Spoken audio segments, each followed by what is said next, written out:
Hoje eu quero falar com você, hoje é dia dos pais, né? E eu acordei bem cedinho, como sempre faço no domingo, mas logo eu vi o pessoal se movimentando em casa, né?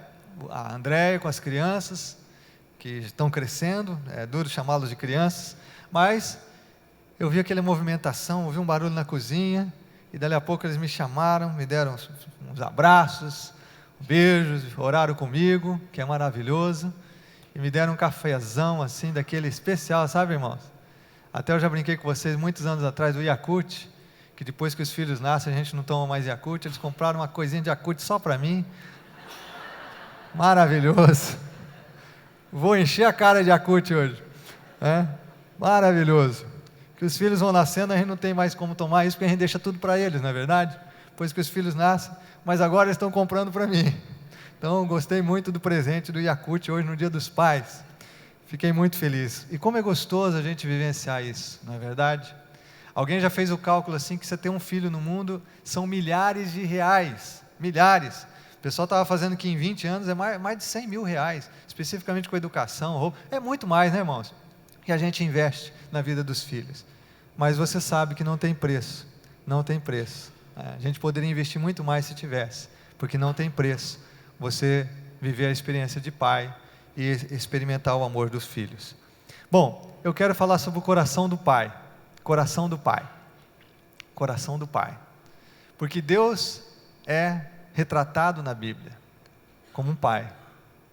E isso é muito significativo, porque somente no cristianismo, esta imagem de Deus como pai, ela é realmente promovida na intensidade que deve ser, mas muitas vezes também nós como cristãos não valorizamos isso.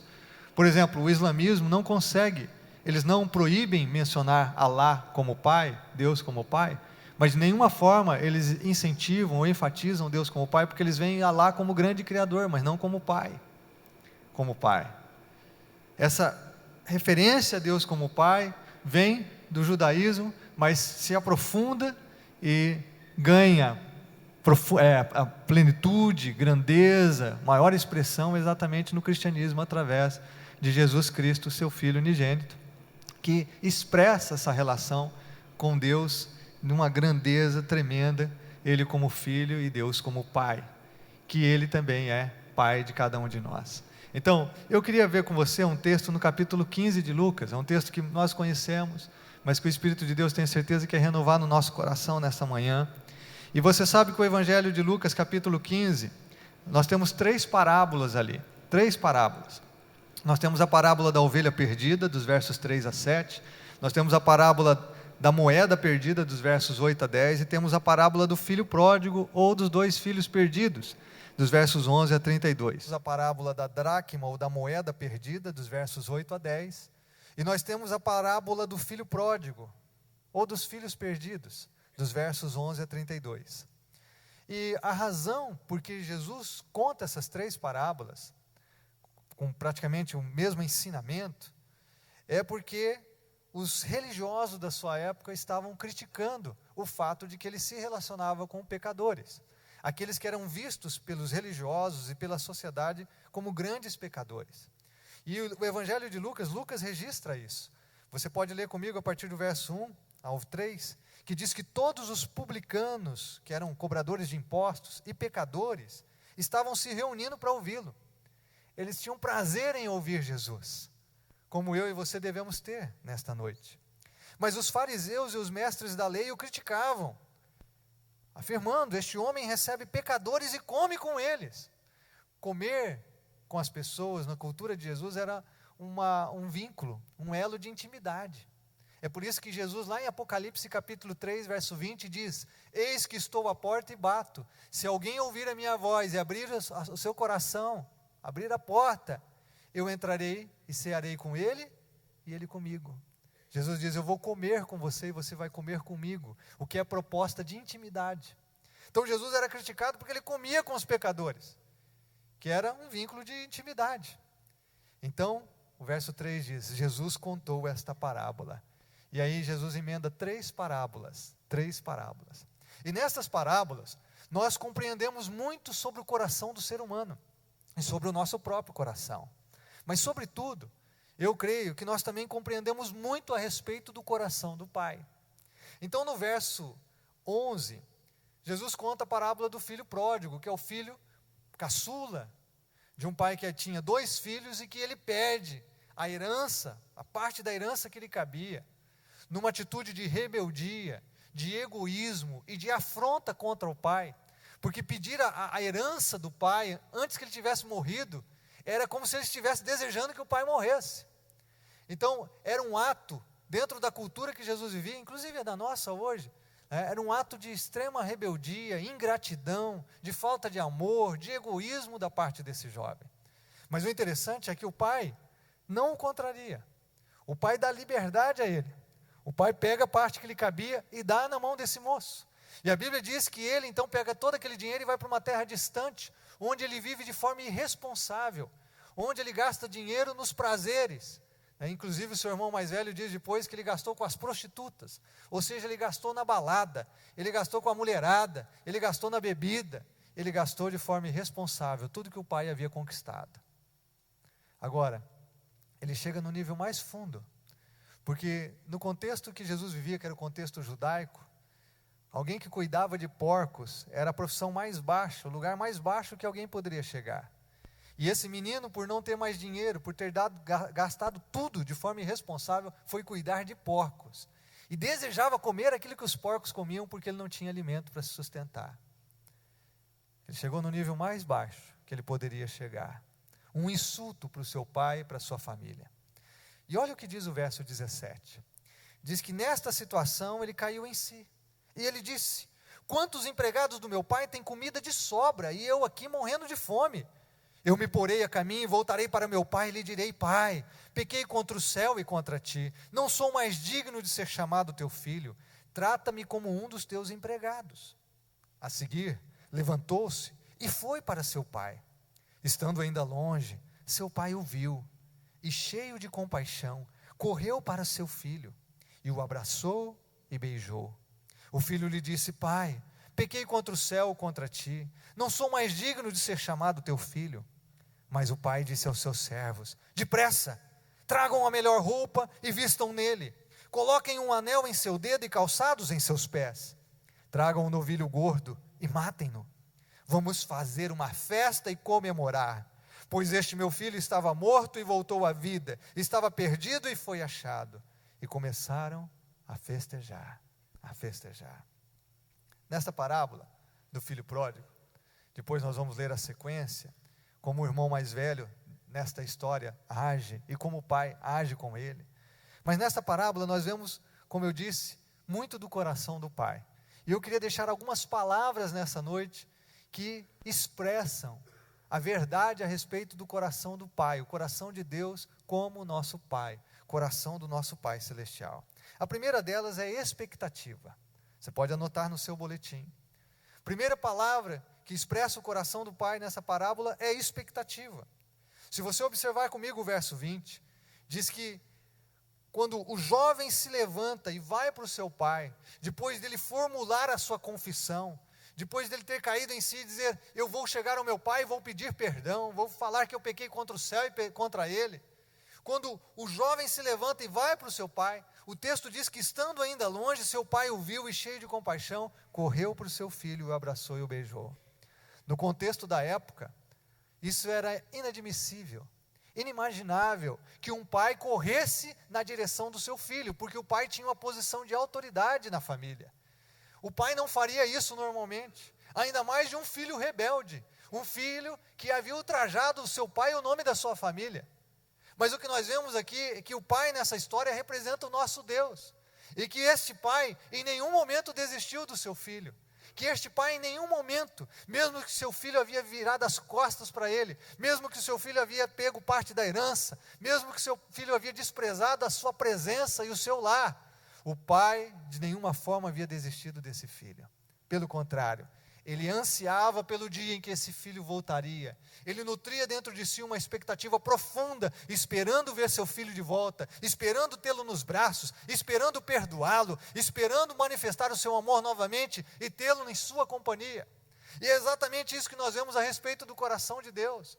Muitos de nós temos andado virado as costas para Deus, temos andado distantes dEle, temos pegado os recursos que Ele nos deu, o corpo humano, a saúde, o nosso tempo, a nossa energia, os nossos recursos materiais, tudo Deus tem nos dado, mas nós temos pego isso e gastado do nosso jeito, vivendo a nossa própria agenda, andando de acordo com o nosso próprio coração, estamos perambulando longe da casa do Pai.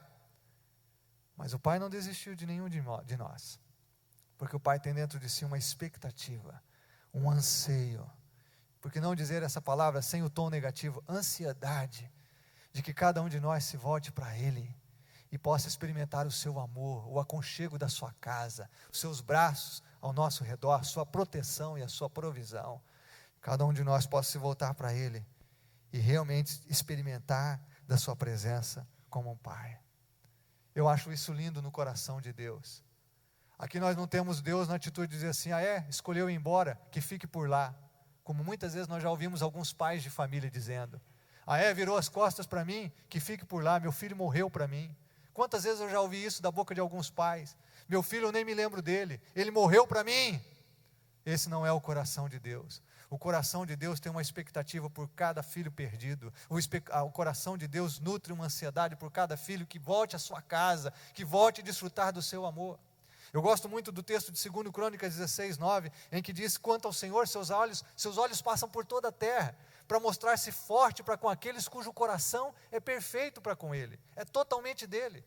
Observe esse texto, lá no Velho Testamento o profeta diz isso ao rei Asa, ele diz, os olhos do Senhor passam por toda a terra, para buscar pessoas, para encontrar pessoas cujo coração é voltado para Ele, cujo coração é totalmente dele. E porque Deus procura pessoas, porque Deus tem expectativa de encontrar essas pessoas, é para que Ele tire o prazer de viver, é para que Ele cerceie a sua liberdade, é para que Deus as esmague.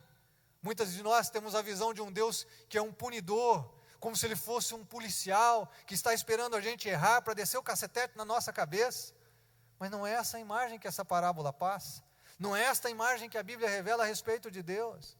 Deus é um Deus que é um Pai e que tem expectativa de nos encontrar para mostrar a sua força, a sua glória, o seu poder na nossa vida. Não para nos esmagar, não para nos diminuir, mas para mostrar a sua glória e o seu poder. Os olhos de Deus estão sobre toda a terra. Os olhos de Deus estão neste lugar nessa noite. Os olhos de Deus estão neste endereço, Avenida JK 3130. Procurando pessoas que se voltem para Ele de todo o coração, procurando pessoas que se lancem aos seus pés, que se lancem aos seus braços em total confiança. Deus está procurando essas pessoas. Ainda nos grupos pequenos, que você viu no testemunho de batismo tão significativo, Lorena, que cresceu na igreja dizendo a unidade dos grupos pequenos, a Mariana, falando de como o grupo foi significativo na sua decisão por Jesus. Nos grupos pequenos, algumas semanas nós temos estudado princípios de maturidade espiritual, e nós vimos esse texto de João 4:23, pensando sobre adoração, em que Jesus diz, já chegou a hora em que os verdadeiros adoradores adorarão o Pai em espírito e verdade, são estes os adoradores que o Pai procura. O Pai procura, porque o Pai tem expectativa de encontrar gente como eu e você, que se relaciona com Ele como filhos e filhas, e que o adoram de todo o coração, em espírito e em verdade. Eu não sei se quando você saiu da sua casa para vir num culto nessa noite, você saiu com esse senso de desejar ser encontrado por Deus, que você saiu daqui da sua casa para chegar aqui com esse senso de que você não estava vindo só numa reunião religiosa, numa reunião religiosa, que você não estava vindo só para um culto, que você estava vindo para ter encontro com o Pai, que tem expectativa de receber todo o seu coração, que tem expectativa de manifestar todo o seu amor, que tem expectativa de receber a sua adoração, porque Ele é digno. Uma palavra que nós vemos nessa parábola é essa, que exprime, que reflete o coração de Deus como Pai, expectativa. Muitos de nós estamos aqui nessa noite, somos pais, e como pais nós temos muitas expectativas em relação aos nossos filhos, é natural. Nós temos sonhos para com eles, ansiamos vê-los crescendo com maturidade, ansiamos vê-los crescendo, se desenvolvendo, conhecendo Deus de todo o coração, sendo homens e mulheres de bem na nossa sociedade, homens e mulheres que vão honrar a Deus no futuro, que já estão honrando muitos deles, graças a Deus por isso. Deus também tem expectativa. Ele criou você para o louvor da glória dEle. Ele também nutre essa expectativa, o coração de Deus anseia. Observa o verso 20 que eu li nessa parábola, em que o filho pôs o pé no caminho. Não foi o filho que correu ao pai, foi o pai que correu ao filho. O pai que foi na direção dele, o pai que o abraçou, o pai que o beijou. Foi isso que o pai fez. O pai foi na direção, porque cada dia ele esperava a volta do filho. Alguns de nós que estamos aqui nessa noite estamos distantes de Deus. Alguns de nós que estamos aqui nessa noite, e você sabe do que eu estou falando, estamos distantes de Deus, nosso coração está longe. Deus está ansiando por você. O dia que você cai em si e chegue ao ponto de se arrepender e de reconhecer: eu não posso viver longe da casa do Pai. Segunda palavra que expressa o coração do Pai é perdão. Perdão. Nós vemos aí no verso 21 que o filho disse: pai, eu pequei contra o céu e contra ti, não sou mais digno de ser chamado teu filho. E o filho então começa o seu discurso de confissão, tudo que ele havia preparado no seu coração, porque ele realmente tinha um arrependimento genuíno.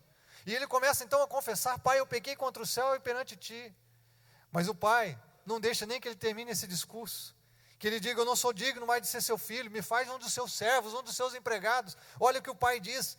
Ele vira para os seus servos e diz: tragam depressa a melhor roupa e vistam nele, coloquem um anel no seu dedo e calçados em seus pés, tragam um novilho gordo e matem-no, vamos matá-lo e vamos celebrar, vamos fazer um churrascão nesse dia. Não sei se era noite ou de dia. Vamos fazer um churrasco, vamos fazer uma festa e comemorar. O pai não disse necessariamente assim: eu te perdoo, mas tudo que o pai fez aqui manifesta o seu perdão. Quando o filho voltou, começou a fazer sua confissão, e confissão é importante. É claro que o pai havia sido entristecido pelo pecado do filho. Escute uma coisa aqui, por favor. O nosso pecado entristece o coração de Deus.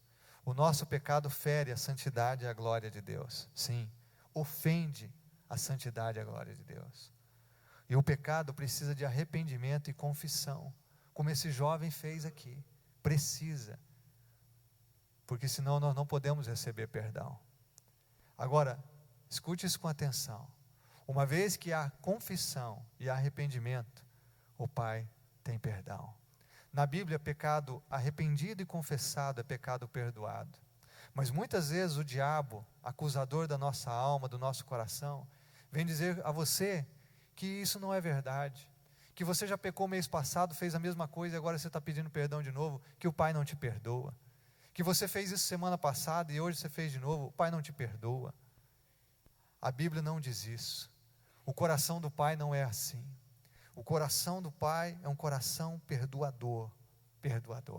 E quando o pai correu na direção do filho e deu um beijo nele, o beijo era sinal de reconciliação e de perdão.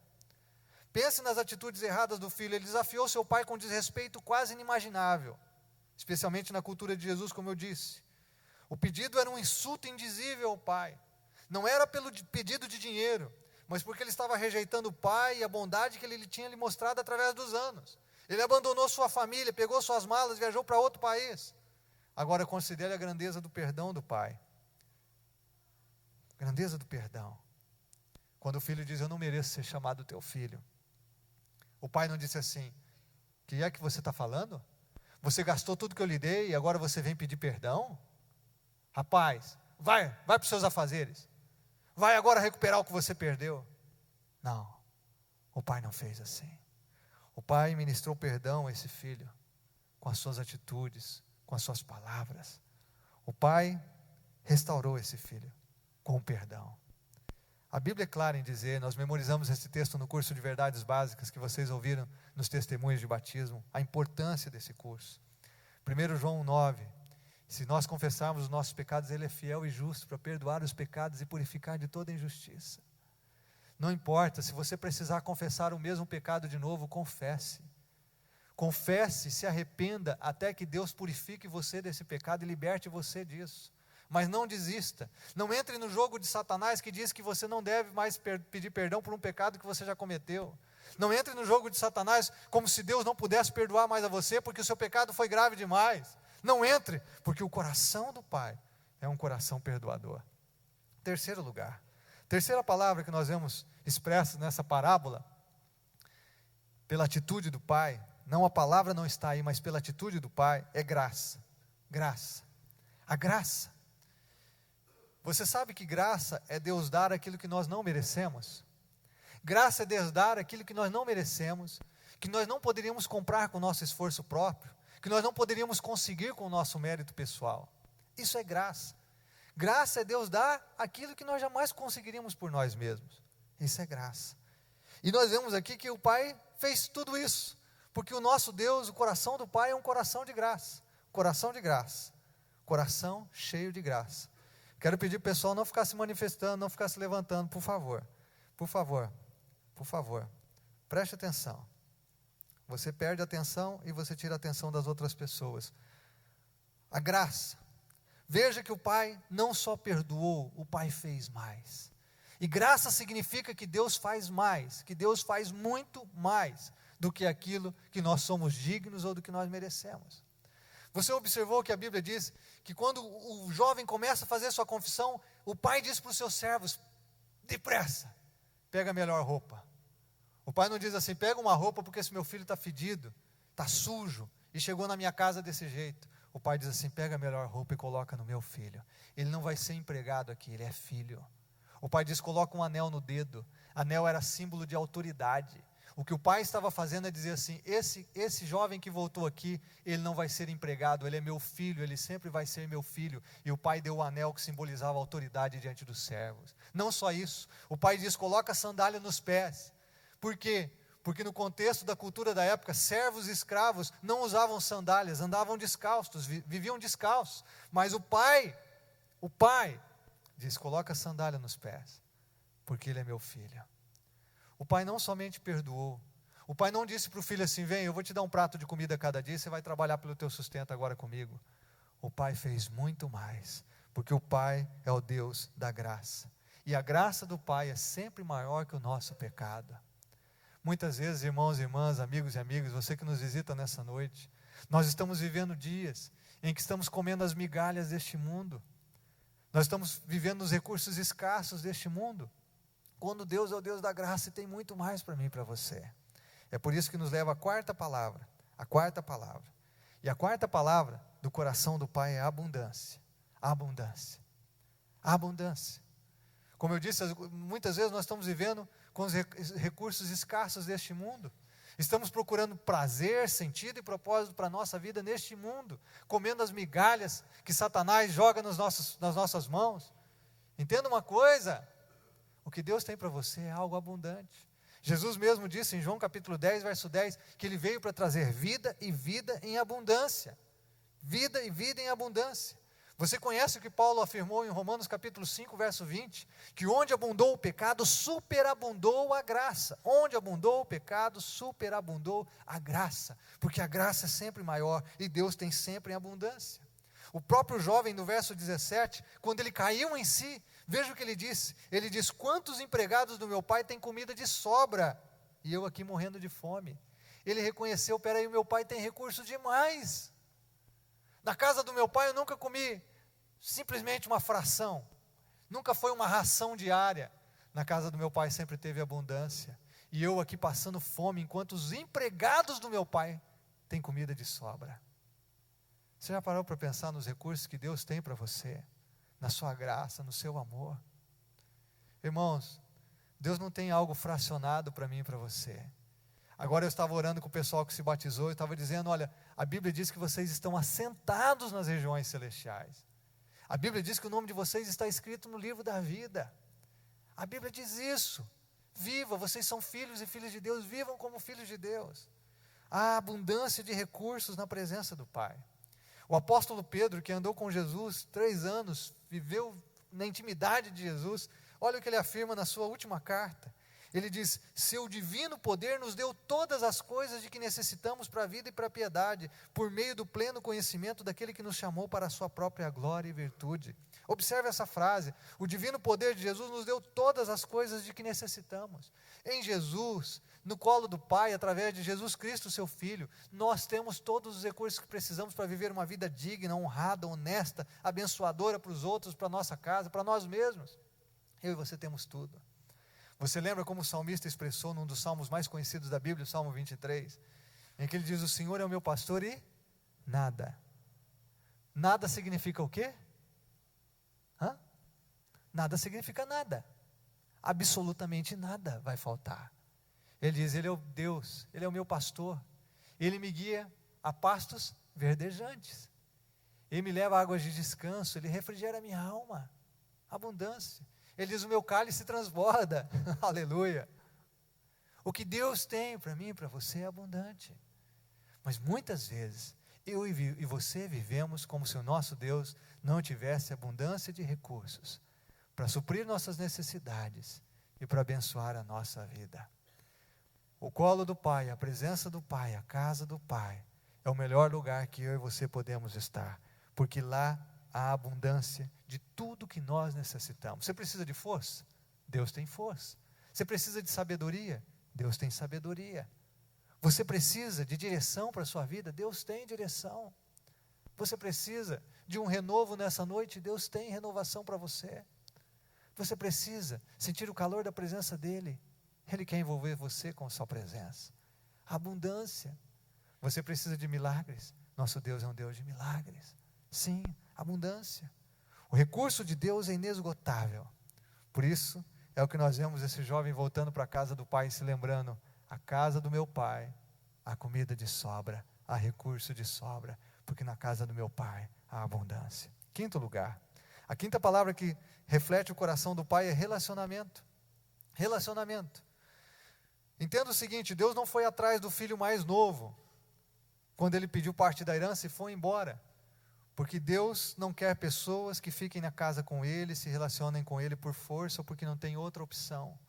Deus não nos criou como robôs. Deus podia forçar cada um de nós a vivermos com Ele, mas Ele não faz isso, porque Ele quer um relacionamento, e para haver relacionamento é preciso haver liberdade. Você precisa ter liberdade para dizer não ou sim para Ele. Então quando o filho diz: pai, me dá a parte da herança que eu vou embora, por mais que o pai se entristecesse com essa atitude errada do seu filho, o pai não o impediu. Escute aqui, você que está nessa noite, neste lugar. Por mais que a sua rebeldia, por mais que os seus caminhos errados, que as suas escolhas erradas aferem o coração de Deus, entristecem o coração de Deus como nosso Pai, Ele não vai impedir você de tomar suas escolhas erradas, porque Ele te dá liberdade. Porque se você for se relacionar com Ele, precisa ser uma escolha sua, livre, espontânea vontade. Relacionamento é uma coisa que nós devemos dar liberdade. Liberdade. Muitas vezes nós queremos forçar um amigo a ser nosso amigo. Nós queremos forçar a intimidade com alguém. Isso não acontece, irmãos.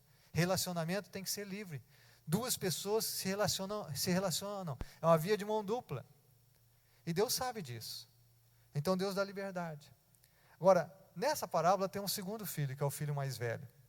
E quando o filho mais velho vê que o pai estava fazendo uma festa para o mais moço que havia voltado para casa, olha a atitude do mais velho. A Bíblia diz a partir do verso 25, que enquanto isso o filho mais velho estava no campo, e quando se aproximou da casa, ouviu a música e a dança, então chamou um dos servos e perguntou-lhe o que estava acontecendo. E este lhe respondeu: seu irmão voltou e seu pai matou o novilho gordo, porque o recebeu de volta são e salvo.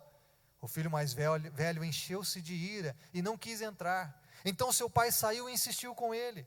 Mas ele respondeu ao seu pai: olha, todos esses anos tenho trabalhado como um escravo ao teu serviço e nunca desobedeci às tuas ordens. Mas tu nunca me deste nem um cabrito para eu festejar com os meus amigos. Mas quando volta para casa esse seu filho, que esbanjou os teus bens com as prostitutas, matas o novilho gordo para ele. A atitude desse filho é a atitude de um filho que fazia tudo certo, mas não se relacionava com o pai. O filho mais novo se perdeu longe da casa do pai. O filho mais velho se perdeu dentro da casa do pai. Porque ele fazia o que tinha que ser feito, mas ele não tinha um laço de amor e de intimidade com o pai.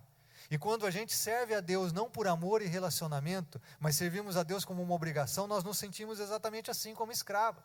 Este filho mais velho representa os religiosos da época de Jesus, que eram estritamente firmes na guarda da lei, na observância da lei, mas que não se relacionavam com Deus em amor.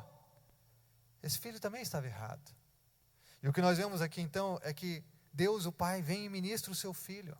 Esse filho tinha mentalidade de escravo. Esse filho revela um coração endurecido e amargo de alguém que conhece o pai apenas exteriormente, mas não se relacionava com ele em amor. Ele também representa cada um de nós quando nós somos tomados pela religião. E nós então chegamos para cultuar a Deus e fazemos aquilo que precisa ser feito, mas o nosso coração não está na nossa adoração e no nosso culto. Quando eu e você vivemos a semana inteira cuidando das nossas atividades diárias, e preste atenção nisso, mas não nos relacionamos com Deus em amor, não nos dobramos os nossos joelhos, não vamos para a palavra com o coração aquecido, porque queremos estar na presença dEle, não cultivamos um relacionamento e intimidade com Deus, vivemos como religiosos, como esse filho mais velho na casa do pai, que não tem o coração ligado ao coração do pai, que não experimenta o calor da sua presença, que não experimenta como pai. Deus quer obediência? Claro que Ele quer, mas Deus não quer obediência por obediência. Deus quer o amor do pai, amor dos seus filhos, me perdoe. Deus quer que a obediência seja seja produto, me perdoe, que a obediência seja produto do amor e da gratidão que temos no coração. Pensa você aqui que é pai e mãe, se os seus filhos fizessem tudo o que você acha que eles devem fazer, cumprissem todas as suas ordens, mas não manifestassem carinho e amor, se não construíssem com você um relacionamento de amor, de gratidão, será que isso seria suficiente para você? Nosso Deus é um Deus de relacionamento. Esse filho obedecia ao pai, mas não conhecia o amor do pai, ele não conhecia a graça do pai, ele não desfrutava da companhia do pai, não desfrutava. É por isso que no verso 31 e 32 o pai sai da festa. Assim como o pai saiu da sua casa e foi na direção do filho mais novo, o pai também sai da casa agora para ir na direção do filho mais velho.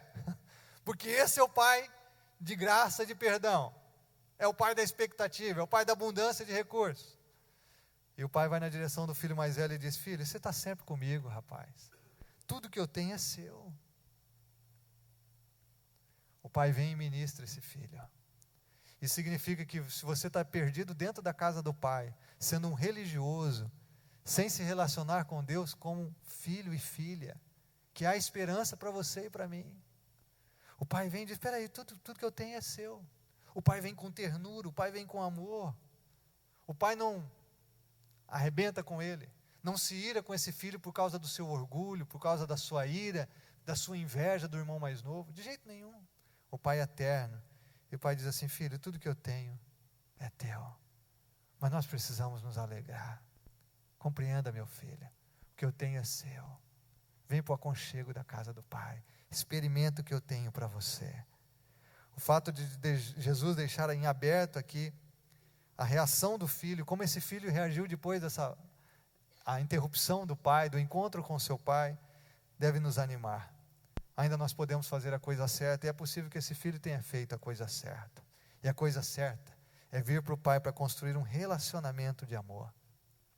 Algumas vezes, quando eu falo de relacionamento com Deus, irmãos, conversava com um pastor amigo, algumas semanas atrás, ele dizia: às vezes quando a gente fala de relacionamento com Deus na igreja, parece que muitas pessoas não entendem nada do que a gente está falando.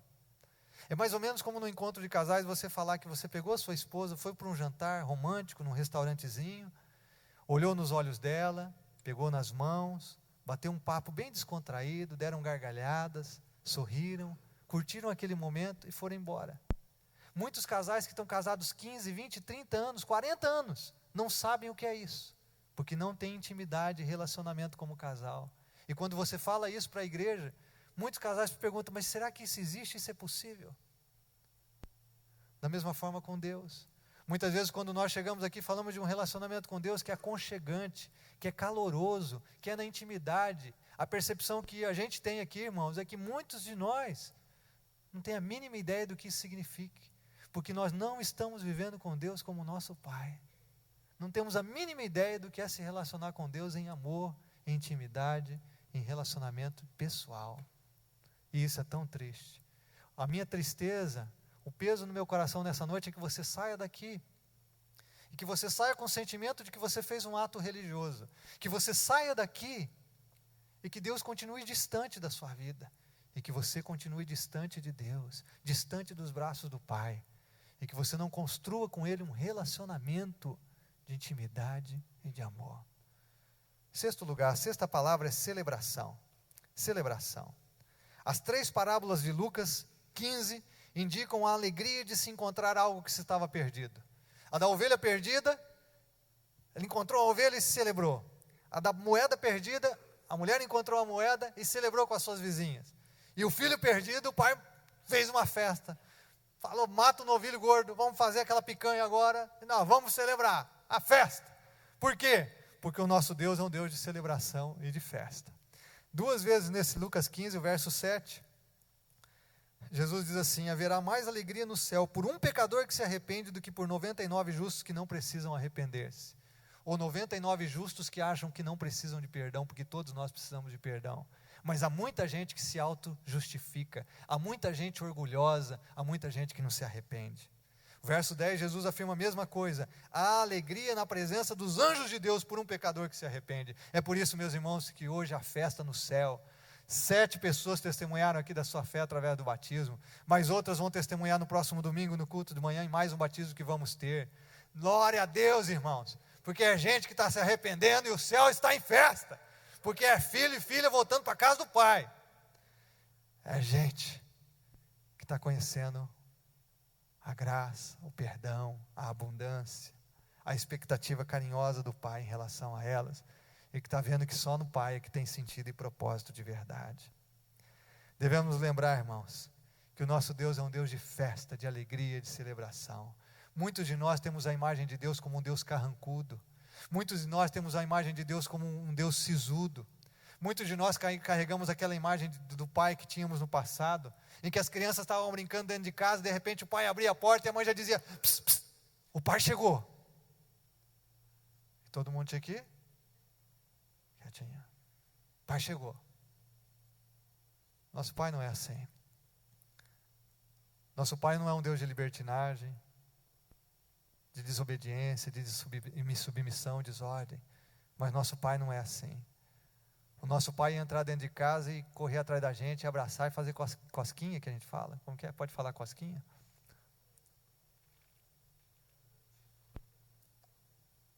Ele ia celebrar com a gente. Deus é um Deus de celebração, de festa e de alegria. Jesus foi criticado porque disse que ele era comilão e beberrão, porque ficava na festa. O primeiro milagre de Jesus foi onde? A festa. E muitas pessoas, a cultura passa a imagem de um Deus que não gosta de alegria. Quando alguém se converte para Jesus, você viu alguns adolescentes aqui testemunhando também do batismo? Coitados dessas adolescentes, perdendo a vida, tanta coisa para curtir. Vir para Jesus é o maior privilégio. Estar na casa do Pai é o maior privilégio. Andar com Deus é o maior privilégio. O maior privilégio que eu tive na minha vida foi conhecer Jesus jovem, com 18 anos. Foi o maior privilégio que eu tive. Não precisei fazer um monte de coisas que eu planejava fazer e pude deixar para trás tantas outras que eu havia cometido errado. Estar com o Pai é o maior privilégio, celebrar a vida. A falar nisso, nós estamos na estação da celebração como igreja. Os nossos grupos pequenos, nosso calendário ministerial. Por quê? Porque o povo de Deus tem que ser um povo de celebração, de alegria. Nós estamos entrando na fase que vai concluir em outubro com a nossa festa de celebração, da multiplicação dos grupos, né? da bênção e autorização dos novos líderes de grupos pequenos. Nós estamos nessa fase, nessa estação da celebração, celebrando em primeiro lugar a Deus na sua grandeza, e a sua graça, o seu amor, mas celebrando também os feitos dele entre nós, tudo que temos desfrutado como igreja. Louvamos ao Senhor. E último lugar, o amor. O amor. Por que deixei o amor por último? Por que escolhi 7? Bom, 7 é o número da perfeição na Bíblia. E por que deixei o amor por último? Porque na verdade o amor é a fonte de todas as ações de Deus. Todas essas ações de Deus, essa expectativa que Ele nutre, o seu perdão, a sua graça, a abundância, toda a celebração, o que Deus nos oferece, é produto do seu amor. E o apóstolo João, que foi o apóstolo do amor, o mais íntimo de Jesus, olha o que ele escreve na sua primeira carta. Ele diz: vejam como é grande o amor que o Pai nos concedeu, que fôssemos chamados filhos de Deus, o que de fato somos. Por isso o mundo não nos conhece, porque não o conheceu. Quão grande é o amor. A expressão no original grego significa algo de grande espanto, de admiração e celebração. Quão grande é o amor de Deus por nós. Quão grande é o amor que o Pai nos concedeu. Ele nos fez filhos. Ele nos fez filhos. Deus não se tornou pai ao nos adotar como filhos. Deus é pai porque Ele é pai do Senhor Jesus Cristo, a segunda pessoa da Trindade. Mas Ele também é nosso pai. Quando nós recebemos Jesus, nós somos adotados como filhos. E nós podemos desfrutar dos benefícios e privilégios da casa do Pai, do amor do Pai. Por isso lá em João, capítulo 1, verso 11 e 12, João disse que a todos quantos receberam Jesus, deu-lhes o poder de serem feitos filhos de Deus, aos que creem no seu nome. Quando nós recebemos Jesus como Senhor e Salvador, Deus que é Pai do Senhor Jesus Cristo, se torna também o nosso Pai. Nossos pecados são perdoados. O Pai, então, vem, manifesta a sua provisão, o seu cuidado, o seu perdão, a sua graça e o seu amor. É interessante que o Pai nos ama tanto, que Hebreus capítulo 12, versos 5 e 6, fala de um aspecto do amor de Deus por nós. Diz: vocês se esqueceram da palavra de ânimo que Ele lhes dirige como a filhos? Meu filho, não despreze a disciplina do Senhor, nem se magoe com a sua repreensão, pois o Senhor disciplina quem ama e castiga todo aquele a quem aceita como filho. Até a disciplina de Deus conosco é produto do seu amor, do seu amor. Eu, com certeza, vou encontrar outros pais que se identificam comigo aqui. Muitas vezes, eu já disciplinei os meus filhos não por amor, mas por raiva, na ira, sem o controle que eu precisava ter. Algumas vezes eu fiz isso. Eu acho que não foram tantas assim, mas algumas vezes eu fiz. Deus não nos disciplina na raiva. Deus não nos disciplina com ódio. Deus não nos disciplina porque Ele está nervoso, chateado com outra coisa e desconta nos filhos. A Bíblia diz que Ele nos disciplina em amor e por amor. Até mesmo a chamada de Deus, a disciplina de Deus, quando Deus te chama a atenção, quando Deus puxa a tua orelha, é porque Ele ama você e Ele tem o melhor para você.